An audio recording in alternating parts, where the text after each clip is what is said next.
ہمارے والا حضرت ڈاکٹر صاحب قدس اللہ تعالیٰ سرہ فرمایا کرتے تھے کہ آدمی بعض اوقات یہ سوچتا ہے کہ ہم ایسے زمانے میں پیدا ہوئے ہیں جس میں چاروں طرف گناہوں کے داعیے اور گناہوں کے ہرکارے پھر رہے ہیں.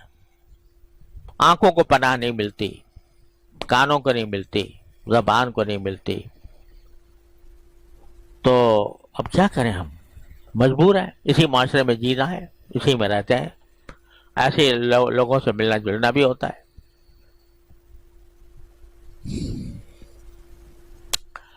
تو کیا کریں؟ تو حضرت فرماتے ہیں کہ یہ تصور کرو کہ اللہ تبارک و تعالیٰ کی بارگاہ میں کھڑے ہو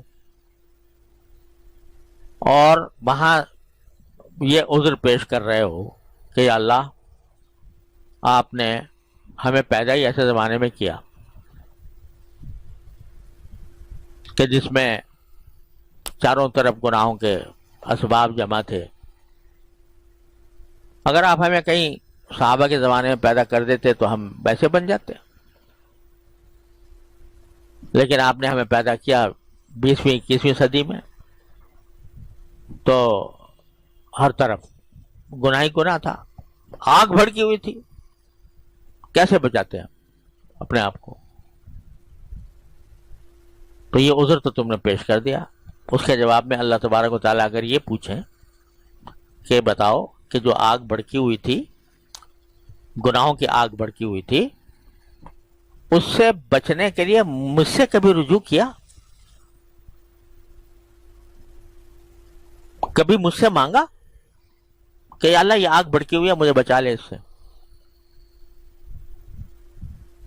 اگر نہیں مانگا تو بتاؤ پھر کیا عذر ہے تمہارے پاس؟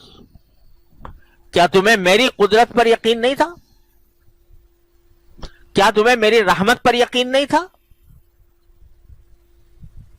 اگر تمہیں میری قدرت اور رحمت پر یقین ہوتا تو کم از کم مجھ سے مانگتے تو صحیح، دل سے مانگتے کہ یا اللہ یہ گناہ کے ہرکارے پھر رہے ہیں، اپنی رحمت سے مجھے ان سے بچا لے.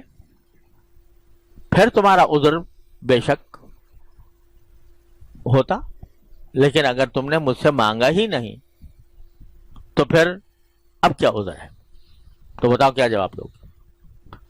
لہذا یہ اللہ تعالیٰ سے مانگنا جو میں کہہ رہا ہوں، منگتے بن جانا، یہی حل ہے ساری مشکلات کا. اور قرآن جو ہے وہ کس کس طریقے سے ہمیں دعائیں سکھا رہا ہے کہ یوں مانگو، یوں مانگو. میرے بندوں نے اس طرح مانگا تھا، میرے بندوں نے یہ مانگا تھا، ان کو کس طرح ہم نے نوازا. تو مانگو رب انی مغلوب فانتصر، میں سارے دنیا کے اس موجودہ ماحول سے مغلوب ہو گیا ہوں، تو آپ ہی مدد کرو، فرمائیے اپنے فضل و کرم سے. تو کچھ قدم بڑھاؤ اور کچھ مانگو. قدم بڑھائے بغیر مانگنا تو ایسا ہے کہ محض ایک خواب و خیال ہے. لیکن قدم تھوڑا سا بڑھاؤ، تھوڑی سی گناہ کی برائی دل میں پیدا کرو اور صدق کے دل سے مانگو. باقی ہے گناہ، اے اللہ میں اس گناہ کے تقاضے سے مغلوب ہو رہا ہوں، ہے بری بات، بہت بری بات ہے، یا اللہ میں نادم ہوں، اس تقاضے کی وجہ سے بھی نادم ہوں، اور اپنی طرف سے میں کوشش کرتا ہوں اور پھر آپ سے مانگتا ہوں. حضرت رومی رحمۃ اللہ علیہ فرماتے ہیں کہ یوسف علیہ السلام کو دیکھو کہ بھرپور جوانی ہے اور ایسی دعوت مل رہی ہے، خلوت ہے، تنہائی ہے، دروازے بند ہیں، تالے پڑے ہوئے ہیں. تو کیا کیا معلوم؟ آنکھوں سے دیکھ رہے تھے کہ تالے پڑے ہوئے ہیں، باہر نکلنے کا راستہ ہی نہیں ہے، مگر دروازے تک بھاگ گئے. اور پکار لیا اللہ کو، یا اللہ میرے بس میں اتنا ہی تھا، باقی بچانا آپ کا کام ہے، اللہ تو اگر آپ اپنی رحمت سے میری مدد نہیں فرمائیں گے تو اصبو الیہن واکم من الجاہلین، تو میں خود بھی مائل ہو جاؤں گا ان کی طرف اور جاہلوں میں بن جاؤں گا۔ مانگا مگر دروازے تک جا کر مانگا۔